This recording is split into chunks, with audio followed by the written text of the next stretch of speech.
You are looking at Julian's pronunciation guide, where we look at how to pronounce better some of the most mispronounced words in the world, like this other curious word. But how do you say what you're looking for today? Name pronunciation. German composer and violinist. If you wanna violinist, is it? If you want to learn more names for music, stay tuned. German pronunciation. Max Bruch.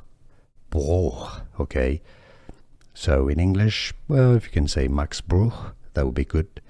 You can replace the H sound with an H, Max Bruch, or with a K, Max Bruch. It's best as Max Bruch. Name pronunciation. German composer and violinist. If you wanna violinist, is it? If you want to learn more names for music, stay tuned. German pronunciation. Max Bruch. Bruch, okay.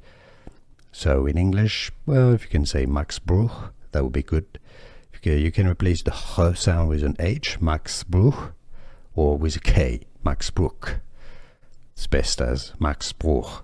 Here are more videos on how to pronounce more confusing words and names too many mispronounced. Like this video if you found it useful. I appreciate your support. I'll see you soon and thanks for watching.